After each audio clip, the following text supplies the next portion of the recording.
الحمد لله نحمده ونستعينه ونستغفره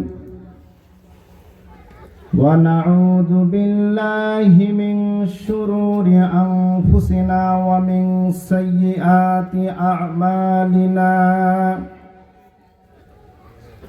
من يهده الله فلا مضل له ومن يضلله فلا هادي له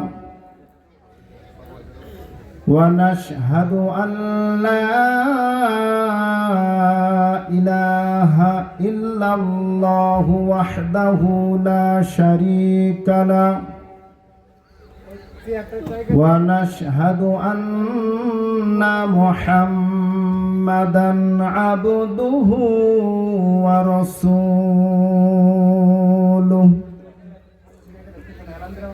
الذي أرسله بالحق بشيرا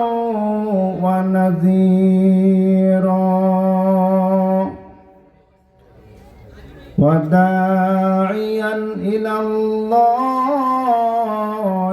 بإذنه وسراجا منيرا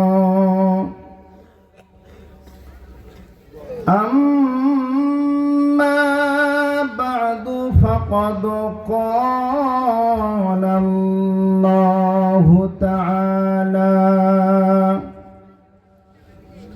في كلامه المجيد وفي فرقانه الحميد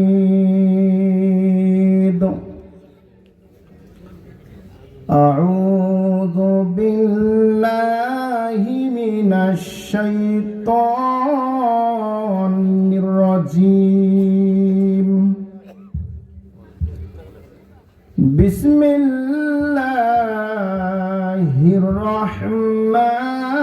الرحمن الرحيم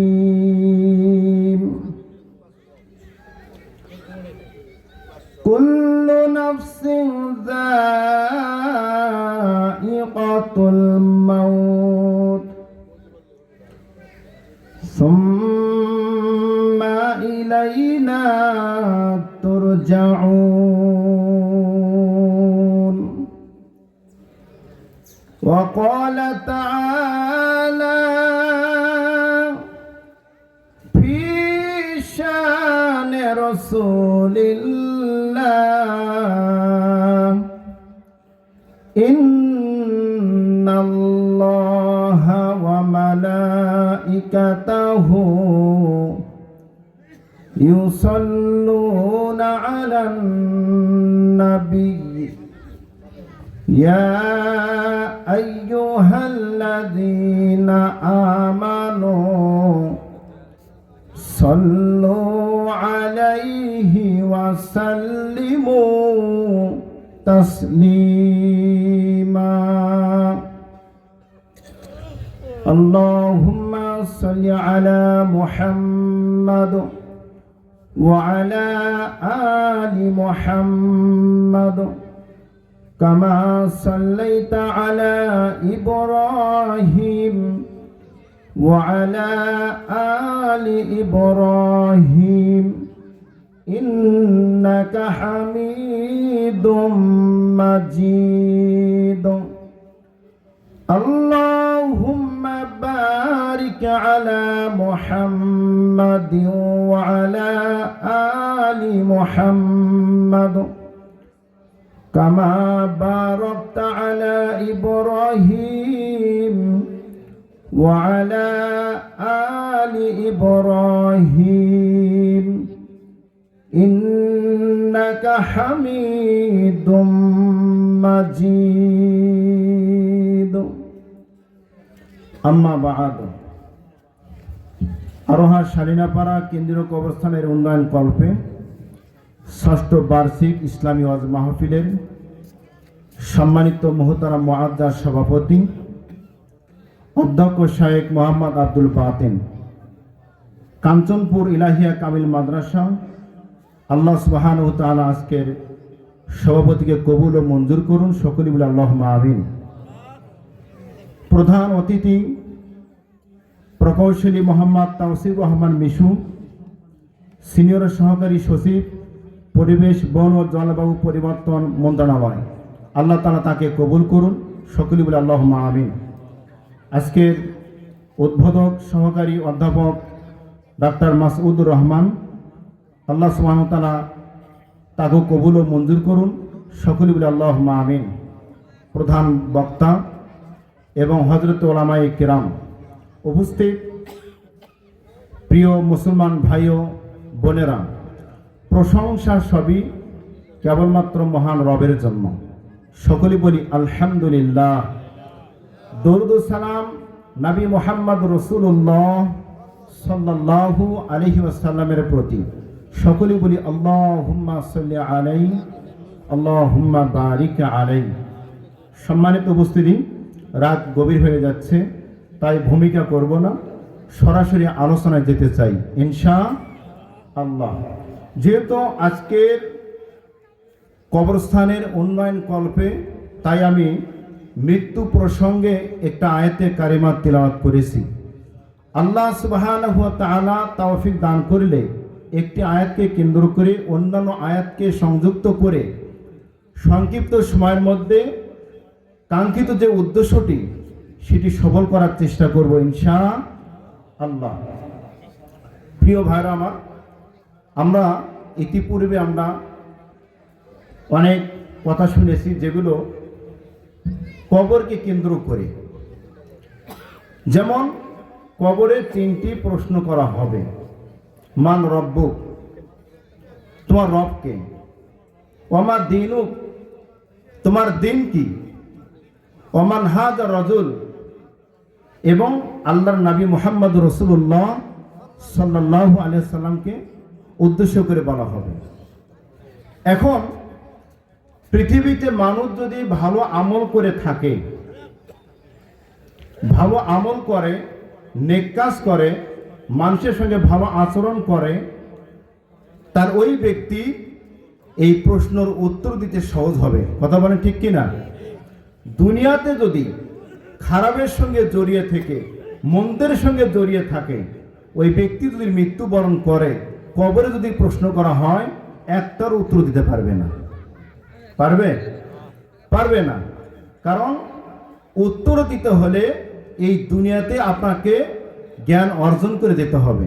জ্ঞান অর্জন করলেই হবে না, তার পাশাপাশি সফলতা করতে হবে। জ্ঞানের কাজ কি?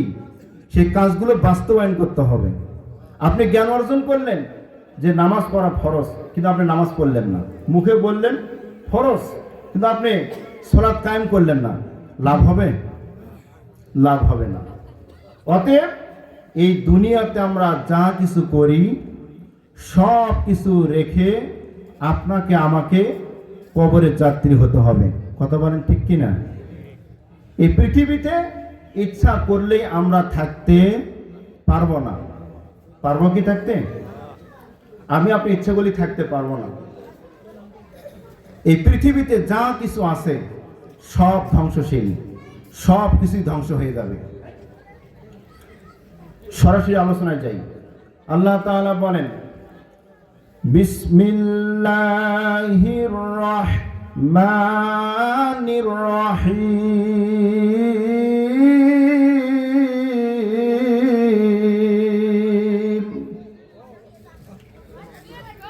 কুল্লু নাফসিন যায়িকাতুল মাউত সুম্মা ইলাইনা লা তুরজাউন।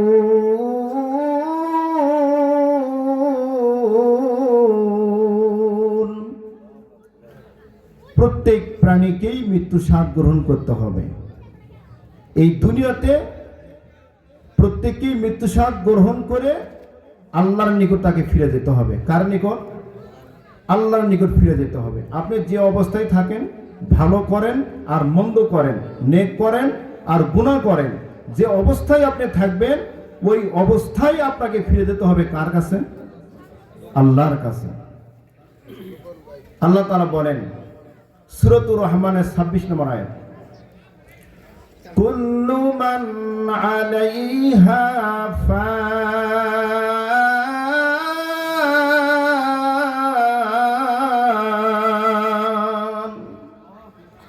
পৃথিবীতে যা কিছু আছে সব ধ্বংসশীল। পাহাড় বলেন, পর্বত বলেন, এই যে নদী নালা যা কিছু দেখি এই সব কিছু ধ্বংস হয়ে যাবে, কোনো কিছুই এই দুনিয়াতে থাকবে না।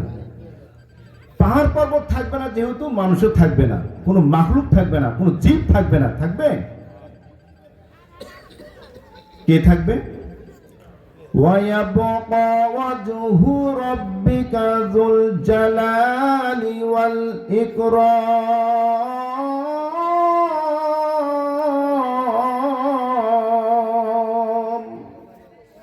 শুধুমাত্র মহান রব, যিনি তাম পৃথিবী সৃষ্টি করেছেন, যিনি আপনাকে আমাকে সৃষ্টি করেছেন, সেই মহান রব তিনি শুধু অবশিষ্ট থাকবেন, আর যা আছে সব ধ্বংস হয়ে যাবে। যে আজরাইল আলাইহিস সালাম প্রাণীদের, মাখলুকদের, এই প্রাণীদের যার ভিতরে জীব আছে তাদেরকে মৃত্যু ঘটান, এই আজরাইলের একদিন মৃত্যু হবে। যে মৃত্যু ঘটান তারও মৃত্যু হবে। আজরাইল আলাইহিস সালামকে জিজ্ঞাসা করা হবে, জিবরাইল, আজরাইল এখন বলো তো কারা এখন অবশিষ্ট আছে? আজরাইল আলাইহিস সালাম তাম পৃথিবী ভ্রমণ করবেন, তাম পৃথিবী ভ্রমণ করে দেখবেন আর কোনো মানুষ পৃথিবীতে নাই। আল্লাহ তাআলা বলবেন, আজরাইল রে, আর কারা অবশিষ্ট আছে? আজরাইল আলাইহিস সালাম বলবেন, প্রভু তাম পৃথিবী ভ্রমণ করলাম, আর কোনো মানুষ অবশিষ্ট নাই, কোনো পশু পাখি নাই, আছে শুধুমাত্র আমরা ফেরেশতাগণ। বলে ফেরেশতাদের মৃত্যু ঘটাও। ফেরেশতাদের মৃত্যু হবে। আবার জিজ্ঞাসা করা হবে, আজরাইল আর কারা অবশিষ্ট আছে? যাকে দায়িত্ব দেওয়া হয়েছে মৃত্যু ঘটানোর তাকে জিজ্ঞাসা করা হচ্ছে আর কারা অবশিষ্ট আছে? আজরাইল আলাইহিস সালাম আবার তাম পৃথিবী ভ্রমণ করবেন, কারা অবশিষ্ট আছে? করতে করতে করতে দেখবেন মিকাইল আলাইহিস সালাম, ইসরাফিল আলাইহিস সালাম, জিবরাইল আলাইহিস সালাম এবং আজরাইল আলাইহিস সালাম কয়জন? 4 জন অবশিষ্ট আছে। আল্লাহ তাআলা বলবেন ওদেরও মৃত্যু ঘটাও। আজরাইল আলাইহিস সালাম মিকাইলের মৃত্যু ঘটাবেন, ইসরাফিলের মৃত্যু ঘটাবেন, জিবরাইল আলাইহিস সালামের মৃত্যু ঘটাবেন। আল্লাহ তাআলা আবার জিজ্ঞাসা করবেন, আজরাইল রে, আর কারা অবশিষ্ট আছে? বলবে প্রভু তাম পৃথিবী ভ্রমণ করলাম, সব মৃত্যুবরণ করেছে, একমাত্র মাখলুকের মধ্যে আমি আজরাইল আলাইহিস সালাম অবশিষ্ট আছি, আর আপনি হলেন স্রষ্টা, যার কোনো মৃত্যুই নাই। সুবহানাল্লাহ বলবেন না? আল্লাহর কি মৃত্যু আছে? আজরাইল বললেন সব মৃত্যু ঘটাইছি, পৃথিবীতে আর কোনো কিছু নাই। আল্লাহ তাআলা বলবেন, আজরাইল তুমি এখন মরে যাও। আজরাইলকে বলবে তুমি এখন মৃত্যুবরণ করো, তুমি তো এতদিন মানুষের, মাখলুকের, প্রাণীর মৃত্যু ঘটাইছো, আজকে তোমার মৃত্যুটা তুমি ঘটাও। আজরাইল আলাইহিস সালামকে যখন এই কথা বলবেন, বলার সাথে সাথে তার মৃত্যুর যন্ত্রণা শুরু হয়ে যাবে। আজরাইল আলাইহিস সালাম দুই চোখের পানি ছেড়ে কাঁদবে, প্রভু গো, তামাম পৃথিবীতে মাখলুকের মৃত্যু ঘটাইছি, মৃত্যুর যন্ত্রণা কেমন আমি আজরাইল কোনোদিন বুঝতাম না। প্রভু গো, আজকে আমার মৃত্যুর যন্ত্রণা শুরু হয়ে গেছে। মৃত্যুতে বড় কষ্ট, মৃত্যুতে বড় যন্ত্রণা। আল্লাহ রাব্বুল আলামিন বলেন, ওয়াজাআত সাকরাতুল মাউতি বিল হক, মৃত্যুর যন্ত্রণা সত্যই আসবে। এই মৃত্যুর যন্ত্রণা থেকে কেউই রেহাই পাবে না। আজরাইল বলেন, প্রভু গো, মৃত্যুতে এত যন্ত্রণা, এত কষ্ট। আজরাইল আলাইহিস সালাম তার হাত দিয়া ওই রূহটাকে ধরার চেষ্টা করবেন, এত যন্ত্রণা পাবে, কষ্ট পাবে। আজরাইলের চোখ দিয়ে পানি গড় গড় করে পড়বে। আমি পৃথিবীতে কত মাখলুকের মৃত্যু ঘটাইছি, আজকে আমার মৃত্যু হচ্ছে। মৃত্যুতে এত যন্ত্রণা আমি কোনোদিনই বুঝতাম না, আজকে আমি বুঝতে পারলাম নিশ্চয় মৃত্যুতে কষ্ট রয়েছে। মৃত্যু থেকে রেহাই পাবে? কেউই রেহাই পাবে না। পৃথিবীতে সব ধ্বংস হয়ে যাবে, শুধুমাত্র ওয়ায়াবকা ওয়াজহু রাব্বিকা যুল জালালি ওয়াল ইকরাম, শুধুমাত্র মহান রব তিনি অবশিষ্ট থাকবেন, আর সব ধ্বংস হয়ে যাবে, কোনো কিছুই থাকবে না। অতএব আমরা কেউ দুনিয়াতে থাকব না, প্রত্যেককেই মৃত্যুবরণ করতে হবে। আপনি বেঁচে থাকার জন্য আপনি যত প্রাসাদ বানান না কেন, সেই প্রাসাদে আপনি থাকতে পারবেন না। আল্লাহ নবী বলেন, পূর্বের যুগে একজন ব্যক্তি তার সেই মহিলা 100 জন ব্যক্তির সঙ্গে জেনা করবে। কয়জন ব্যক্তি? 100 জন ব্যক্তির সঙ্গে জেনা করবে। 2 নম্বর, সে একজন রাখালের সঙ্গে তার বিবাহ হবে, মানে পরিচারক চাকরের সঙ্গে বিবাহ হবে। 3 নম্বর, ওই ব্যক্তির একটা মাকড়সা মৃত্যুর কারণ হয়ে দাঁড়াবে। মাকড়সা আমরা চিনি না, এই যে জাল বনে, এই মাকড়সা তার মৃত্যুর কারণ হয়ে দাঁড়াবে। তো এই বাড়িতে চাকর একজন মহিলা, তিনি হলেন গর্ভবতী, তার পেট ব্যথা শুরু হয়ে গেছে। চাকরকে বললেন, রাত হয়ে গেছে, তুমি কিছু আগুনের ব্যবস্থা করো। চাকর ঘর থেকে বের হলেন, গেট একটা আছে, গেটের উপরে দেখেন একজন ব্যক্তি বসে আছেন। এই যুবক, তুমি কোথায় যাচ্ছ? আমি কিছু আগুনের ব্যবস্থা করতে যাচ্ছি। তো তুমি জেনে রাখো, ওই মহিলার পেট থেকে একটি কন্যা সন্তান জন্মগ্রহণ করবে। কি সন্তান? কন্যা সন্তান জন্মগ্রহণ করবে। ওই মেয়েটি 100 জন পুরুষের সঙ্গে জেনা করবে। ওই মেয়েটির একটা চাকরের সঙ্গে বিবাহ হবে।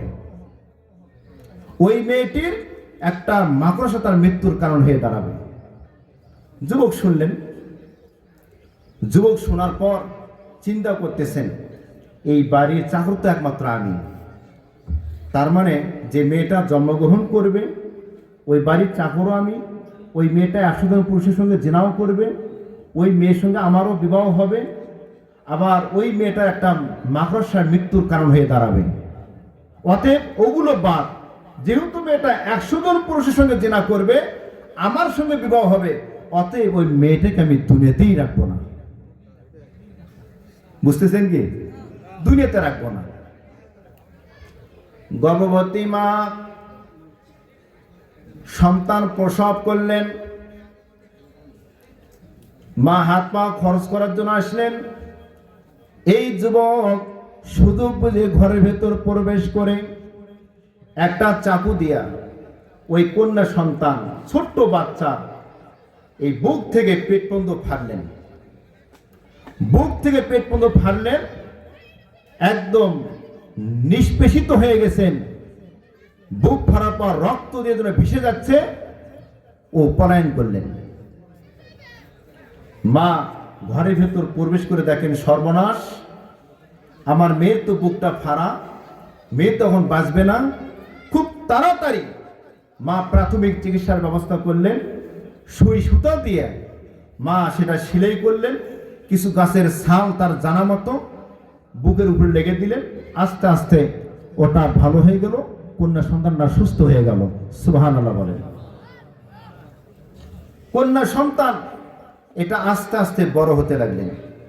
এদিকে যেই ছেলেটি, যেই চাকরটি ওই কন্যা সন্তানকে হত্যা করার উদ্দেশ্যে বুকটা ফাড়লেন, ফাড়ার পর এই ছেলেটি পলায়ন করলেন, নদীর ধার দিয়ে পলাইতে পলাইতে অনেক দূরে চলে গেলেন। সেখানে গিয়ে কাজকর্ম করে অসংখ্য টাকা উপার্জন করলেন। এদিকে মেয়েটি সুন্দরী, দেখার মতন, তাকে দেখলেই মাথা নষ্ট। প্রস্তাব দেয়, প্রস্তাব গ্রহণ করে, এক এক করে 100 জন পুরুষের সঙ্গে মেয়েটা জিনায় লিপ্ত হয়ে যায়। বলেন নাউযুবিল্লাহ। তার প্রথম জেনা ছিল হাটে বাজারে যখনই যাইতেন, তার শরীরে কোনো পর্দার কোনো কাপড় থাকতো না, সব কিছু উন্মুক্ত, সব খোলা। বর্তমানে ঢাকা শহরে বিভিন্ন পার্কে, জিয়া উদ্যানে এগুলো দেখা যায়। কার মেয়ে, কার ছেলে, কিভাবে তারা অবাধ মেলামেশা করতেছে। সন্ধ্যা হতে হতে তারা সেখানে প্রকাশ্যে তারা জিনা করতেছে। নাউযুবিল্লাহ বলেন। সব ভার্সিটির ছেলেমেয়েরা, সেখানে কোনো মাদ্রাসার কোনো ছেলে মেয়েকে পাওয়া যায়নি। কারণ মাদ্রাসা যারা দ্বীনি শিক্ষা করে তাদের হয়তো আল্লাহর ভয় থাকে। কার ভয় থাকে? আল্লাহর ভয় থাকে।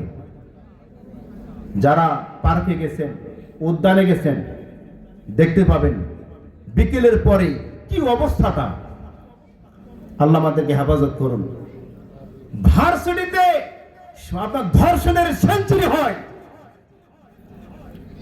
এই মেয়েগুলো যেই সংসারে যাবে, ওই সংসারটা ধ্বংস হয়ে যাবে, ওই সংসারে ভালো কিছু আশা করা যাবে না। যখন আমরা ট্রেনিংয়ে ছিলাম, আমাদের এক শিক্ষক তিনি বললেন, এই যে পার্কে যে মেয়েরা যায়, এদের পেট থেকে যে সন্তানগুলো দুনিয়াতে আসবে, এই সন্তানগুলো ইসলামের বিপক্ষে যাবে, নবীর বিপক্ষে যাবে, কোরআনের বিপক্ষে যাবে। কথা বলেন ঠিক কিনা? কারণ এদের দ্বারা কোনো ভালো কিছু আশা করা যায় না। বন্ধুরা আমার, মেয়েটি 100 জন পুরুষের সঙ্গে জেনা করলেন। এদিকে ছেলেটি অসংখ্য টাকা উপার্জন করলেন, বিপুল সম্পদের মালিক হলেন। অনেকদিন পর বাড়িতে চলে আসলেন, ইচ্ছা পোষণ করলেন আমি বিবাহ করব। যেহেতু আল্লাহ আমাকে অসংখ্য অগণিত সম্পদের মালিক বানিয়ে দিয়েছেন, আমি যে সে মেয়েকে বিবাহ করব না। আমি চাই সুন্দরী, রূপসী, মোহিনী, আমি একটা সুন্দর একটা নারী চাই, আমি তাকে বিবাহ করব। এলাকাতে গণ্যমান্য ব্যক্তিদেরকে বললেন, ভালো কোনো মেয়ে আছে? কেউ বলল না, আমাদের জানা মতে আমাদের সমাজে কোনো ভালো মেয়ে নাই। চলে আসলেন এক বৃদ্ধার কাছে। বৃদ্ধাকে বললেন, বৃদ্ধা মা, আমি বিবাহ করতে চাই, আমার জন্য সুন্দর কোনো পাত্রী তোমার জানা মতো আছে কিনা? থাকলে আমার জন্য ব্যবস্থা করুন। বৃদ্ধা বলতেছে, আমার জানা মতে একজন মহিলা আছে, একজন মেয়ে আছে, তার মতন চেহারা এই মহল্লাতে আর নাই। তাহলে প্রস্তাব দেওয়া হোক। বিবাহের প্রস্তাব দিলেন, রাজি হলেন, বিবাহ হয়ে গেল। দুইজনার দাম্পত্য জীবনে চলে আসবেন। স্বামী স্ত্রী বিছানায় বসে গল্প করতেছেন। স্ত্রী বলতেছেন, স্বামী গো, তুমি আমাকে বিবাহ করেছো, আমার এই বয়সে আমি বহু পুরুষকে দেখেছি, কিন্তু আপনাকে আমি আমার বয়সে, আমার জীবনে আমি কোনোদিনও দেখি নাই। তখন স্বামী বলতেছে, বলে আমি তো এই গ্রামে ছিলাম না, আমি অন্য গ্রামে ছিলাম। বলে আপনি মূল গ্রাম আপনার কোনটি? বলে এটাই আমার মূল গ্রাম। তা আপনি ওই গ্রামে কেন ছিলেন? তখন বিস্তারিত খুলে বলতেছে, বিবি রে, আমার এই গ্রামে আমার জন্ম, এই গ্রামে আমি অভাবের তাড়নায় আমি এক বাড়িতে চাকর ছিলাম। ওই বাড়ির মালিক তিনি গর্ভবতী ছিলেন, সন্তান প্রসব করেছেন। ওই সন্তানকে আমি হত্যা করে আমি পলায়ন করেছি, দেশ ছাড়া হয়েছি। অনেক দিন পর আমি আমার নিজ গ্রামে চলে আসলাম। মহিলা বললেন, তুমি কোন মেয়েকে হত্যা করেছো? বলে আমি ওই মেয়েকে হত্যা করেছি যার সঙ্গে আমার বিবাহ হওয়ার কথা ছিল। তখন মেয়েটি বললেন, স্বামী গো, আপনি দেখেন তো ওই মেয়েটি আমি কিনা। তখন স্ত্রী তার সম্পূর্ণ কথা খুলে বললেন, তার বুকটা দেখে দিলেন। বলতেছেন, তুমি সেই স্ত্রী, সেই নারী যার বুকটা আমি ফাড়ছি? বলে হ্যাঁ, আমি সেই নারী। তাহলে আমি আপনাকে একটা প্রশ্ন করি। স্বামী বলতেছে, আমি আপনাকে একটা প্রশ্ন করবো, জানতে চাবো। সেটি হলো যে তাহলে তুমি তো 100 জন পুরুষের সঙ্গে জেনা করেছো। ওটাও ঠিক, সেটাও হয়েছে। বললে, বিবি তুমি 100 জন পুরুষের সঙ্গে জেনা করেছো, মেনে নিলাম। তোমাকে আমি হত্যা করেছিলাম, আল্লাহ তোমাকে জীবিত রাখছে, আমার সঙ্গে তোমার বিবাহ হয়েছে। কিন্তু বিবি রে, একটা কথা তুমি জানো না, যেই কথাটা আমি জানি। বিবি বলেন, স্বামী বলেন কি কথা? বলে, বিবি রে, তোমার একটা মাকড়সা তোমার মৃত্যুর কারণ হয়ে দাঁড়াবে। বলে তাই? এরকম মাকড়সা তো আমি হাজার হাজার মাকড়সা মেরেছি, কিছু তো আমার হয় নাই। বলে না, তোমার একটা মাকড়সা তোমার মৃত্যুর কারণ হয়ে দাঁড়াবে। বলে তাই? বলে হ্যাঁ। তো বিবি তুমি যা কিছু করো আমি সব তোমাকে মাফ করে দিলাম, কারণ তোমার সুন্দর চেহারা কাছে আমি একেবারে অন্ধ, কারণ আমি আর কিছুই চাই না, শুধু আমি তোমাকেই চাই। অতএব আল্লাহ আমাকে বিপুল সম্পদ দান করেছেন, এই সম্পদ দিয়ে তোমার জন্য উচ্চ একটা আমি প্রাসাদ নির্মাণ করব, যেই প্রাসাদে একটা পিপিলিকাও প্রবেশ করতে পারবে না। মাকড়সা তো দূরের কথা। ঠিক আছে, আইনামা তাকুনু ইদরিকুমুল মাউত ওয়ালাউ কুনতুম ফি বুরুজিম মুশাইয়াদা। মৃত্যু থেকে কেউ বাঁচবে না। আপনি যত প্রাসাদ নির্মাণ করেন না কেন, যত আপনি প্রাসাদের ভিতরে আপনি সেফটি ভাবে থাকেন না কেন, মৃত্যু থেকে আপনি বাঁচতে পারবেন না। তো সুউচ্চ একটা প্রাসাদ নির্মাণ করলেন, সেই প্রাসাদের ভেতর স্বামী স্ত্রী দুজনে রয়েছেন। স্বামী স্ত্রী গল্প করতেই স্বামীর দৃষ্টি চলে গেল উপরের দিকে, সব পরিষ্কার ফিটফাট। স্বামী দেখতে পেলেন যে সেখানে একটা মাকড়সা জাল বুনতেছে। কি বুনতেছে? জাল। তো জাল বুনতেছে। স্বামী বলতেছে, বিবি রে, তোমাকে আমি অনেক ভালোবাসি, তোমার যাতে ক্ষতি না হয় সেই জন্য আমি অসংখ্য টাকা খরচ করে আমি একটা প্রাসাদ নির্মাণ করলাম। এই প্রাসাদ নির্মাণ করার পর আমি আর তুমি এখানে বসবাস করতে লাগলাম। এখন দেখি এই প্রাসাদের ভেতর একটা মাকড়সা জাল বুনতেছে। আমার মনে বলে এই মাকড়সাই তোমার মৃত্যুর কারণ হয়ে দাঁড়াবে। বিবি রাগ করলেন, এই মাকড়সা, ছোট্ট একটা মাকড়সা জাল বুনতেছে, ওটা আমার মৃত্যুর কারণ হয়ে দাঁড়াবে। যেহেতু ও আমার মৃত্যুর কারণ হয়ে দাঁড়াবে, ও আমাকে মারার আগে আমি ধ্বংস করে দেব। কি করে দেব? ওরে ধ্বংস করব। মানে আজরাইলকে আমাকে মারার আগে আমি আজরাইলকে আগে শেষ করে দেব, এটা স্ত্রী চিন্তা ভাবনা করতেছেন, তার ব্রেন এটা কাজ করতেছে। চাকরকে বলল ওইটা আমাকে পেরে দেন, মাকড়সাটা পেরে তার সামনে এনে দেওয়া হলো। স্ত্রী তখন রাগ করে গুসা করে তার ডান পায়ের যে বৃদ্ধা আঙ্গুল আছে, এই বৃদ্ধা আঙ্গুল দিয়ে ওটাকে মানে পদদলিত করতেছেন, একদম পিষ্ট করেছেন। তুই আমারে মারবি, আমারে হত্যা করবি, তুই আমার মৃত্যুর কারণ, অতএব তোরই আমি দুনিয়াতে থাকতে দেব না, আজকেই তুই শেষ। এটা সূরা নিসার ৭৮ নম্বর আয়াতের কথা আমি আপনাদের মাঝে বলছি।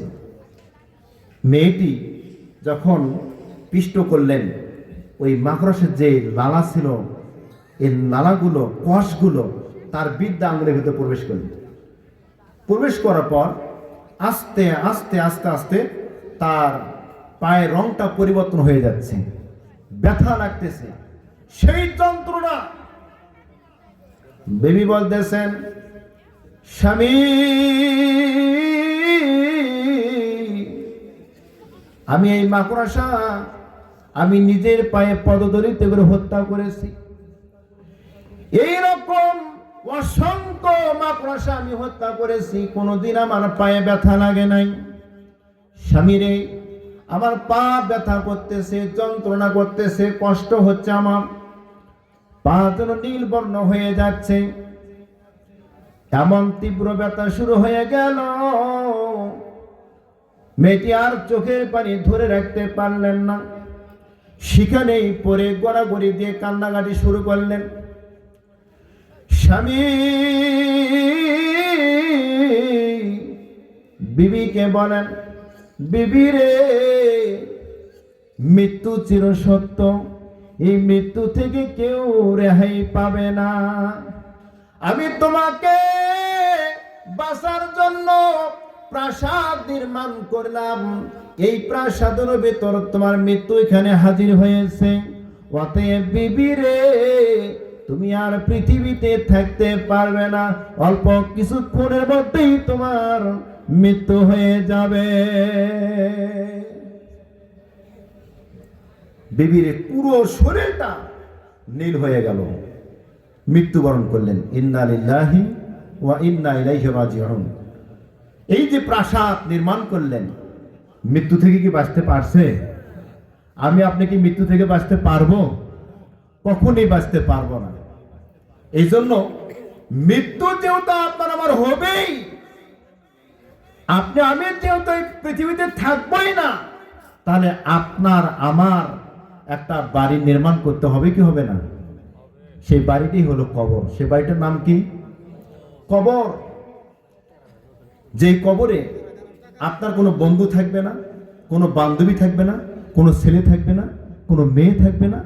আপনার আপন স্ত্রী, যিনি আপনার ঘর সংসার করেছেন, যার জন্য আপনি হালাল নাই হারাম খেয়ে খেয়ে জীবনযাপন করেছেন, সংসার পরিচালনা করেছেন, ওই স্ত্রীও আপনার পাশে থাকবে না।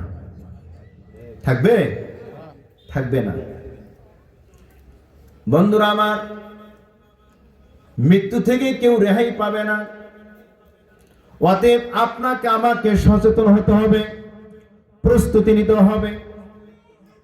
মৃত্যুর স্বাদ গ্রহণ করার পূর্বে আপনাকে পূর্ণাঙ্গ একজন আদর্শবান মানুষ হতে হবে। কথা বলেন ঠিক কিনা? চুরি ডাকাতি, সুদ ঘুষ, মদ জোয়া, তাস, 16-18 সব বাদ দিতে হবে। যত বিড়ি আছে সব বাদ দিতে হবে, যত নেশা আছে সব বাদ দিতে হবে। যদি আপনি আদর্শ মানুষ হতে চান, আদর্শবান মুসল্লি হতে চান, তাহলে কবরে আপনি শান্তি পাবেন। তাছাড়া কবরে শান্তি পাওয়া যাবে না। কবরে যদি আপনি আটকে যান, তাহলে আপনার সব পথ বন্ধ হয়ে যাবে, কোথাও আপনি মুক্তি পাবেন না। কবরে যদি আপনি রাস্তা ক্লিয়ার পান, তাহলে আপনার সব রাস্তা ক্লিয়ার হয়ে যাবে। সুবহানাল্লাহ বলেন। প্রিয় বন্ধুরা আমার, আমর ইবনুল আস রাদিয়াল্লাহু তাআলা আনহু, এই হাদিসটি আছে সহিহ মুসলিমের 220 নম্বর হাদিস। আমর ইবনুল আস, যিনি আল্লাহর নবীকে এত ভালোবাসছেন, এত মহব্বত করেছেন, যেদিন ইসলাম ধর্ম গ্রহণ করেছেন সেদিন থেকে নিজের জীবনটাকে ইসলামের জন্য দান করে দিয়েছেন। সুবহানাল্লাহ বলবেন না? অর্থ সম্পদ যা ছিল সব ইসলামের জন্য দান করেছেন, বিনিময়ে কবরে শান্তি এবং জান্নাত। কয়টা জিনিস? দুইটা জিনিস। একটা হলো কবরে শান্তি, অপরটি হলো জান্নাত। কারণ কবরে যদি শান্তি না পান, আপনার কবরে জান্নাত থাকবে না। কবরে যদি আপনি শান্তি পান, আপনার জান্নাত অটোমেটিক আল্লাহর দয়ায় আপনি পেয়ে যাবেন। ঠিক কি না? আমর ইবনুল আস রাদিয়াল্লাহু তাআলা আনহু, তিনি 5 ওয়াক্ত ফরজ সালাত যথা সময়ে জামাআতের সাথে তিনি কায়েম করেছেন। আব্দুল্লাহ ইবনে আমর তিনি বলেন, আমার জানা মতে আমার বাবাকে আমি কোনোদিন দেখি নাই তিনি 5 ওয়াক্ত সালাত মসজিদ ছাড়া তিনি বাড়িতে পড়েছেন। সেই আমর ইবনুল আস রাদিয়াল্লাহু তাআলা আনহু তিনি দেওয়ালের দিকে মুখ করে তিনি কান্না করতেছেন। আব্দুল্লাহ বলেন, আব্বা, আপনি কি নবীর সুসংবাদ শুনেন নাই? অমুক অমুক সুসংবাদ শুনেন নাই? আপনি তো কোনোদিন মানুষের সঙ্গে খারাপ আচরণ করেন নাই। আপনি তো হকদারের হক আদায় করেছেন। আপনি তো প্রতিবেশীর হক আদায় করেছেন, প্রতিবেশীর সঙ্গে ভালো আচরণ করেছেন, প্রত্যেক ছেলেমেয়ের সঙ্গে আপনি ভালো আচরণ করেছেন, প্রত্যেক ছেলেমেয়ের হক আপনি যথাযথভাবে আদায় করেছেন। আপনার তো কোনো ভয় নাই, আপনার তো কোনো টেনশন নাই। আপনি কেন এই দেওয়ালের দিকে মুখ করে কান্না করতেছেন? আমর ইবনুল আস বলেন, ছেলে, আমার কাছে সব থেকে প্রিয় কালেমা হচ্ছে শাহাদাতি আল্লাহ ইলাহা ইল্লাল্লাহু ওয়া আন্না মুহাম্মাদার রাসূলুল্লাহ সাল্লাল্লাহু আলাইহি ওয়াসাল্লাম। আমার প্রিয় ছিল কালেমা। এই প্রিয় কালেমার উপর আমি আমার জীবনকে আমি পরিচালনা করেছি। যেদিন আমি ইসলাম ধর্ম গ্রহণ করেছি, আমি এখন পর্যন্ত আমি কোনোদিন শিরিক করি নাই, কোনো মূর্তির কাছে মাথা নত করি নাই। সুবহানাল্লাহ বলেন। নবমুসলিম যারা নবমুসলিম হয়, এরা বুঝে সুঝে তারা মুসলমান হয়। একবার কালেমা পড়লে বাকি জীবনে তারা মন্দিরে যায় না। সুবহানাল্লাহ বলেন না? আপনি যারা নবমুসলিম হয়, আপনি তাদেরকে কখনোই আপনি মন্দিরে নিতে পারবেন না। কিন্তু আমরা কিন্তু মন্দিরে ঠিকই যাই। কি যাই না? মন্দিরে যাই। মুসলমানের সঙ্গে মন্দিরে কোনো সম্পর্ক নাই। ওটা যাদের ধর্ম তাদের সম্পর্ক। আপনার সম্পর্ক হচ্ছে মসজিদের সাথে। কথা বলেন ঠিক কিনা? আপনার সম্পর্ক মসজিদের সাথে, তাদের সম্পর্ক তাদের মন্দিরের সাথে, তাদের গির্জার সাথে। কথা বলেন ঠিক কিনা? আমর ইবনুল আস তিনি বলতেছেন, হে আমার ছেলে, আমার প্রিয় কালেমাই হচ্ছে শাহাদাতি আল্লাহ ইলাহা ইল্লাল্লাহু ওয়া আন্না মুহাম্মাদুর রাসূলুল্লাহ সাল্লাল্লাহু আলাইহি ওয়াসাল্লাম। এটাই হচ্ছে আমার প্রিয়। তবে আমার জীবনে 3টি পর্যায় কেটে গেছে। কয়টি পর্যায়? 3টি পর্যায়। খুব ভালো করে খেয়াল করবেন, স্মরণ করবেন, খেয়াল দিয়ে শুনবেন। 3টি পর্যায় কেটে গেছে। 1 নাম্বার হলো, আমি আমর ইবনুল আস রাদিয়াল্লাহু তাআলা আনহু, আমি বিশ্ব নবী মুহাম্মদুর রাসূলুল্লাহ সাল্লাল্লাহু আলাইহি ওয়াসাল্লামকে সব থেকে আমি বেশি ঘৃণা করেছি। এই নবী প্রসঙ্গে যারা কটূক্তি করেছে, যারা খারাপ আচরণ করেছে, আমি তাদেরকে বাহবা জানাছি। আর যারা ভালো আচরণ করেছে তাদেরকে আমি কষ্ট দিয়েছি। আর নবীকে কষ্ট দেওয়া এটা সব থেকে আমার প্রথম কাজ ছিল। 2 নাম্বার, আমার ভিতরে যখন ইসলামের প্রেরণা আসলো, ইসলামকে আমি বুঝতে শিখলাম, ইসলামকে জানলাম, নবীর প্রতি আমার মহব্বত হলো, ভালোবাসা জাগলো, আমার মন চাইলো আমি কালেমা পড়ব, মুসলমান হব। চলে আসলাম নবীজির কাছে, বললাম, ইয়া রাসূলুল্লাহ, নবী গো, আমি আমর ইবনুল আস আপনার কাছে আসছি। আপনি আমাকে কালেমা পড়ান, মুসলমান বানান। আল্লাহর নবী রাহমাতুল লিল আলামিন আনন্দিত হলেন, খুশি হলেন। আমরকে বললেন, আমর রে, তোমার হাতটা এগিয়ে দাও। আল্লাহর নবী হাত এগিয়ে দিলেন, আমর হাতটা এগিয়ে দিলেন এবং হাতটা টেনে নিলেন। আল্লাহর নবী বলেন, আমর রে, কি হলো তোমার? তুমি না ইসলাম ধর্ম গ্রহণ করবে, কালেমা পড়বে, মুসলিম হবে, হাত কেন তুমি টেনে নিলা? আমর বললেন, ইয়া রাসূলুল্লাহ, ওগো আল্লাহর নবী রাহমাতুল লিল আলামিন, আপনার সঙ্গে আমি পূর্বে শর্ত করতে চাই। আল্লাহর নবী বলেন, আমর কি শর্ত করতে চাও বলো? আমর বললেন, ইয়া রাসূলুল্লাহ, আমার জীবনে অনেক পাপ করেছি, আমি মানুষের সঙ্গে খারাপ আচরণ করেছি, আমি সমাজের লোকের সঙ্গে খারাপ আচরণ করেছি। আপনি বলেন আমার জীবনের পূর্বেকার সকল গুনাহ মাফ হবে কি? আল্লাহর নবী রাহমাতুল লিল আলামিন বলেন, আমা আলিমতা আন্নাল ইসলামা ইয়াহদিমু মা কানা ক্বাবলা। হে আমার, যদি তুমি ইসলাম ধর্ম গ্রহণ করো, কালেমা পড়ো, মুসলিম হও, ইসলাম ধর্ম গ্রহণ করলে আল্লাহ তার জীবনের পূর্বেকার সব গুনাহ মাফ করে দেয়। সুবহানাল্লাহ। আমা আলিমতা আন্নাল ইসলামা ইয়াহদিমু মা কানা ক্বাবলা। ইসলাম ধর্ম গ্রহণ করলে, এই ইসলামের উপর তার জীবন পরিচালনা করলে আল্লাহ তার জীবনের পূর্বেকার সব গুনাহ মাফ করে দিবেন। সুবহানাল্লাহ বলবেন না? 2 নাম্বার হলো ওয়া আন্নাল হিজরাতা তাহদিমু মা কানা ক্বাবলাহ, মা কানা ক্বাবলাহা। এখানে একটু হা যুক্ত হলো। আল্লাহর নবী বলেন, যে ব্যক্তি হিজরত করে, হিজরত করলে তার জীবনের পূর্বেকার সব গুনাহগুলো মাফ হয়ে যায়। ওয়া আন্নাল হাজ্জা ইয়াহদিমু মা কানা ক্বাবলা। যে ব্যক্তি হজ করে, কি করে? হজ করে। হজ করলে তার জীবনের পূর্বেকার সব গুনাহ আল্লাহ মাফ করে দেন। নিয়ত করেন হজ করার জন্য। যাদের সম্পদ আছে, নিয়ত করেন আপনার জীবনে যত গুনাহ করেছেন আল্লাহ সব গুনাহ এই হজের বিনিময়ে আল্লাহ আপনাকে মাফ করে দিবেন, যদি আল্লাহ আপনার হজটাকে কবুল করে থাকেন। এই জন্য নিয়ত করেন, যেহেতু আমি আপনি জীবনে বহু গুনাহ করেছি, ঠিক না ভাই? আমাদের প্রতি মুহূর্তে আমাদের গুনাহ হয়।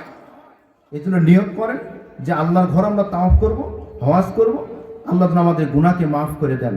এই নিয়ত করেন, দেখবেন আল্লাহ আপনার গুনাহকে মাফ করে দিবেন। অতঃপর আমর বলেন, হে আমার ছেলে, অতঃপর আমি কালেমা পড়লাম, মুসলমান হলাম। 2 নাম্বার চলে গেল। 3 নাম্বার হলো ইসলাম ধর্ম গ্রহণ করার পর আমি এত আনন্দিত হলাম, এত খুশি হলাম, আমার চেয়ে ভালো মানুষ মনে হয় আর মক্কাতে নাই। এত ভালোভাবে চললাম, এত ভালো আচরণ করলাম সবার সাথে, কোনোদিন আমার আচার আচরণে কেউ কষ্ট পায় নাই। পরবর্তীতে মানুষের সঙ্গে ওঠা বসা করতে গিয়ে, সমাজে পরিচালনা করতে গিয়ে না জানি আমার কত গুনাহ হয়ে গেছে। আমি ইসলাম ধর্ম গ্রহণ করার আগেই বা ইসলাম ধর্ম গ্রহণ করার ওই সময়ে আমি নবীকে ভালোবাসি, আমার দ্বারা ভালো কাজ হয়েছে, তখন যদি আমার মৃত্যু হতো আমি আশা করতাম আমার স্থানটা হয়তো জান্নাতে হতো। সুবহানাল্লাহ বলেন। এখন সমাজে চলতে গিয়ে, বিভিন্ন মানুষের সঙ্গে ওঠা বসা করতে গিয়ে আমার আমল যখন কেমন হচ্ছে আমি জানি না, আমার স্থান জান্নাতে না জাহান্নামে, এই জন্যে আমি কান্না করতেছি। আমর বললেন, হে আমার ছেলে, তোমাকে কয়েকটি ওসিয়ত করে যাই। কয়েকটি ওসিয়ত খুব খেয়াল করবেন। 1 নাম্বার ওসিয়ত হলো, আমি যখন মৃত্যুবরণ করব, মৃত্যুর সময় যখন হয়ে যাবে, তখন তোমরা আমার কাছে তোমরা কালেমা পড়তে থাকবে, আমাকে বলবে না কালেমা পড়ো। আমাকে কি বলবে না? যে কালেমা পড়ো। আমাকে বলবে না যে আমি তওবা করো। কথা কি বুঝতেছেন? মানে আমর বলতেছেন, আমার যখন মৃত্যুর পর্যায়ে চলে আসবে, আমাকে তুমি বলবে না যে আব্বা আমার সঙ্গে কালেমা পড়ো, লা ইলাহা ইল্লাল্লাহু মুহাম্মাদুর রাসূলুল্লাহ, তুমি বলবে না, কারণ এটা রাসূলের সুন্নাহ নয়। বাবা হয়ে তার সন্তানকে বলতেছে, এটা রাসূলের সুন্নাহ নয়। আমার মৃত্যুর সময় তুমি আমাকে তওবা পড়াবে না, কারণ তুমি যদি আমাকে তওবা পড়াও, তা আমার যদি মৃত্যু ওই সময় হয়ে যায়, আমি তার ভালো কাজ করতে পারবো না। পারবো? তাহলে আমাকে তওবা পড়াতে হবে কখন? এখন আমাকে তওবা পড়াতে হবে। মানে এখন আমি সুস্থ আছি, আমি এতদিন খারাপ ছিলাম, এখন তওবা করে আমি এখন ভালো কাজ করতে পারবো, তাহলে এখন তওবা পড়াতে হবে। কথা বলেন ঠিক কিনা? এখন আপনি তওবা করবেন, সামনে আপনি ভালো কাজ করবেন, তাহলে আশা করা যায় যে আপনি ভালো কিছু করতে পারবেন। বন্ধুরা আমার, এরপর বলতেছেন, হ্যাঁ, এরপরে বলতেছেন, আমার যখন মৃত্যু হবে, আমাকে যখন কবরের পাশে নেওয়া হবে, সেই সময় তোমরা আমার সঙ্গে জীবন্ত আগুন সাথে নেবে না। কি নেবে না? জীবন্ত আগুন। এই যে মশাল ধরে আমরা আগুন সাথে নিই না, এরকম আগুন নেওয়া যাবে না। 2 নাম্বার হলো, আমাকে যখন কবরস্থ করবে, দাফন করবে, দাফন করার পর তুমি কবরের পাশে দাঁড়িয়ে থাকবে, কবরের পাশে দাঁড়িয়ে থাকবে এবং আমার জন্য তুমি দোয়া করবে। কাকে বলতেছেন? সন্তানকে বলতেছেন, আমার পাশে দোয়া করবে। ততক্ষণ তুমি দোয়া করবে এবং তোমার সারা শব্দ আমি বুঝতে পারবো এবং উপস্থিতিতে আমাকে প্রশ্ন করা হবে, আমি যেন সহি সালামতে আমার প্রশ্নের উত্তরগুলো আমি দিতে পারি। সন্তানকে আদেশগুলো করলেন। বাবা মা মারা গেলে সন্তান কবরের পাশে দাঁড়িয়ে থাকবে, কিন্তু আমরা তা থাকি না। থাকি কি? তা থাকি না। এই মাটি দিয়ে এই তো এখন কবর আদা শুরু হয়ে যাবে, সরদার শুরু হয়ে যাবে। অথবা আমরা বাইরে থেকে বলি সবাই মিলে এখন তার জন্য দোয়া করি, কিন্তু ওইটা তো শিক্ষা নয়। শিক্ষা হলো আপনার বাবা মা মারা গেছে, আপনার ভাই মারা গেছে, আপনি কবরের পাশে দাঁড়িয়ে থাকেন, ঘন্টা বা ঘন্টা থাকেন, তার জন্য দোয়া করেন, সেটা আপনার কামে লাগবে। কথা বলেন ঠিক কিনা? বন্ধুরা আমার, আমর রাদিয়াল্লাহু তাআলা আনহুর মৃত্যুর যন্ত্রণা শুরু হয়ে গেল। আমর বলতেছেন, ছেলে আমার বড় কষ্ট হচ্ছে, আমার মনে হয় এই আসমান এবং জমিন আমার বুকের উপর দিয়ে চাপ দিয়ে ধরেছে। ছেলে আব্দুল্লাহ রে, আমি তোমাকে আর একটা কথা বলি, হয়তো আমার জন্য কিছু সহজ হতে পারে। আব্দুল্লাহ বলেন, আব্বা গো, বলেন বলেন। আমর বলতেছেন, হে আমার ছেলে আব্দুল্লাহ, আমার যে সম্পদগুলো আছে, এই সম্পদগুলো তুমি আল্লাহ রাস্তায় দান করে দাও, তাহলে আমার জীবনটা যেটা আমার সহজ হবে। আব্দুল্লাহ বলেন, আমার আব্বা যখন বললেন, তার বুকটা ভারী হয়ে গেছে, গলার ভেতর কষ্ট হচ্ছে, নিঃশ্বাস নিতে কষ্ট হচ্ছে। অতঃপর আমি আমার বাবার সম্পদগুলো সাথে সাথে আমি স্বীকার করলাম, এগুলো আল্লাহ রাস্তায় আমি দান করে দিলাম। অতঃপর দেখতে পেলাম আমার আব্বা মুহূর্তের মধ্যেই যেন ঘুমিয়ে গেল। সুবহানাল্লাহ। সম্পদ দান করলো, বাবা মুহূর্তের মধ্যে ঘুমিয়ে পড়লেন, টেরই পেলেন না, মৃত্যু হয়ে গেল। প্রিয় বন্ধুরা আমার, এই জন্য কবর আমাদের অনন্তকালের একটা ঠিকানা। এই দুনিয়াতে আমরা ক্ষণস্থায়ী, কিন্তু কবরটাও হলো ক্ষণস্থায়ী, কিন্তু কতক্ষণ থাকতে হবে, এই পথটাও কিন্তু অনেক লম্বা হবে। প্রিয় বন্ধুরা আমার, ওই কবর যেন আপনার আমার সুন্দর হয়, ভালো হয়, আরামদায়ক হয়, শান্তির জায়গা হয়, এই জন্য আপনাকে কি করতে হবে? দুনিয়াতে দান করতে হবে।